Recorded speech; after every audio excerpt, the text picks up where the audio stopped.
Hey party people, it's Adrian, and I just talked to Barry.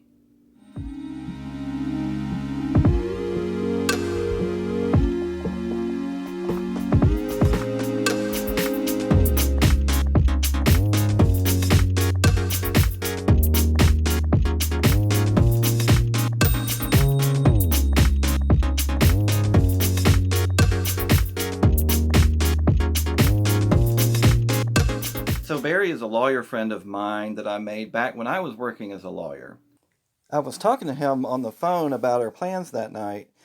It's funny how our short phone calls often turn into long random discussions. I was inside the restaurant and the call carried over to the car, down the road, all the way home. At one point, he heard me sucking on a straw and admonished me for using a plastic straw, saying I should get a reusable metal straw instead. Anyway, the context here is that Barry was encouraging me to apply for a job as a criminal prosecutor. One thing I appreciate is how he tells it like it is, and he had no idea I was recording. So this clip is very candid. Barry always says that a lawyer needs to be confident but respectful in front of a judge in order to perfect the record of court proceedings, especially for a criminal defense lawyer, but also for a prosecutor. You don't need to be a great lawyer to win a case as the state, okay? You need to be a great lawyer to win the case if the person's innocent, okay?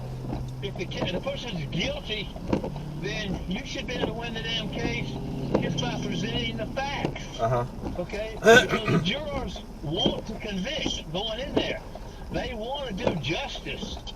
And so, if you pay attention to what you're doing and you present the facts, you don't have to be a great orator or any of the other book. You just have to know the law and have enough balls to stand up to the judge. So I got ready to go hang out. I was going to take Uber, but it was really busy and really expensive. So I decided to drive and go pick up Barry, and we went downtown.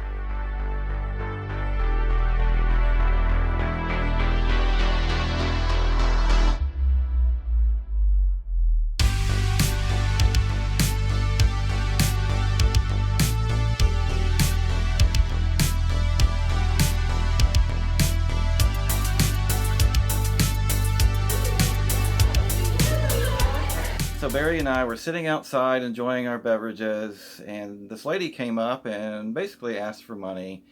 Right after she left, this man came up and asked for money. Anyway, this is what Barry had to say to me after that. I mean, I do give some panhandles, but somebody like that, it's like, okay, I just, the person needs to rub me the right way, and I don't like dishonesty in any form, so such is life. So what's the story you're going to tell me? Oh yeah. So here's what I have noticed is a phenomenon that, and I originally saw, I heard it first about feral cats. And do you know what a feral cat is? Yes. All right. So if you notice one feral cat, most people don't even notice them.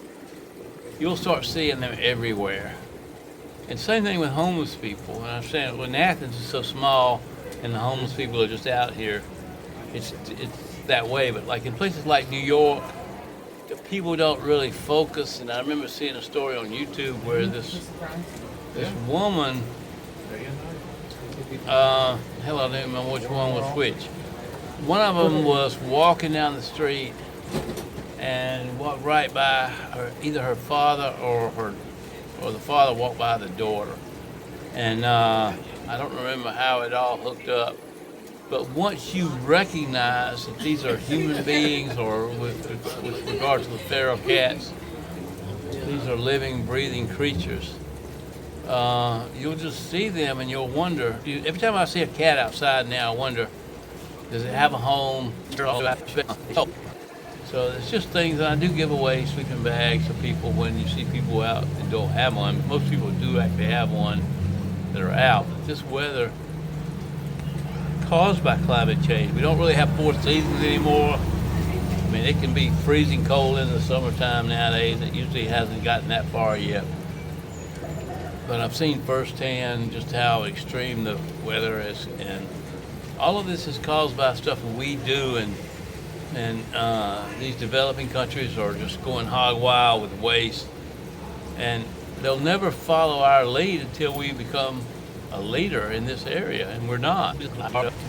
So I've got this Facebook post that I, got somebody else that says, "What can I do? I'm only one person."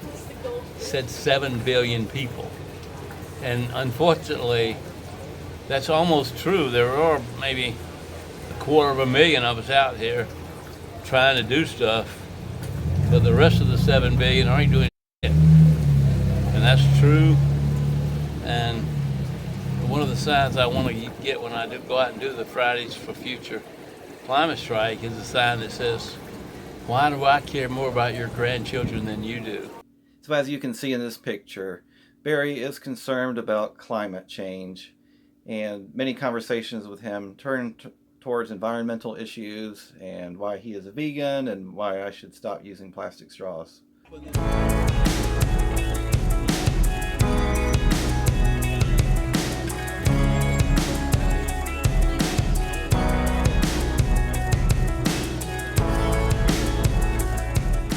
In a more scripted part of our conversation, Barry wanted to tell you about his traffic safety plan called 20 is Plenty.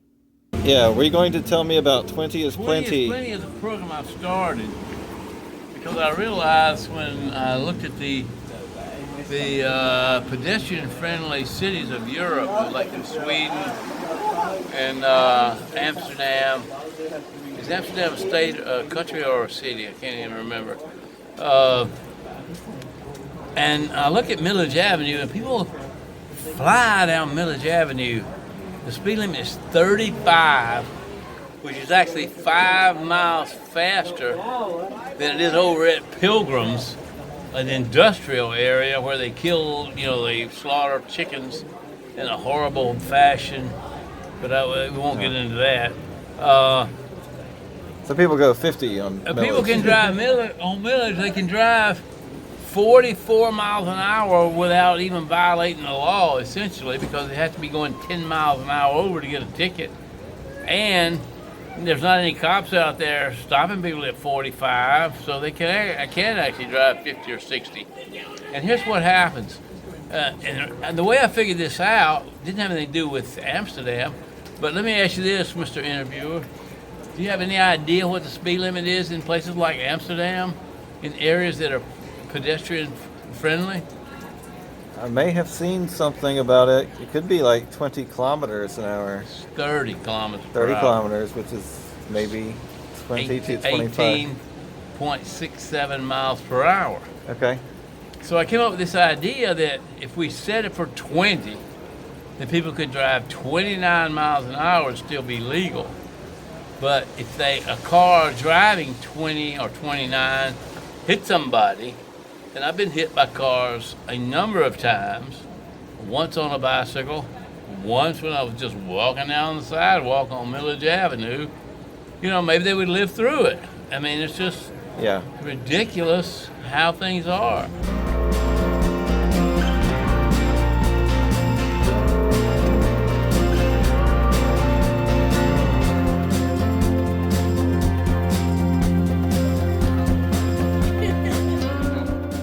As we were walking back to the car to go home, Barry told me about some of his favorite sayings. So can you tell me about the sayings that you like to use? Well, they're just come natural.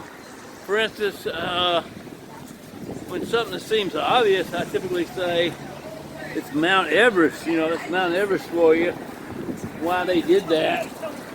Or, what does that mean?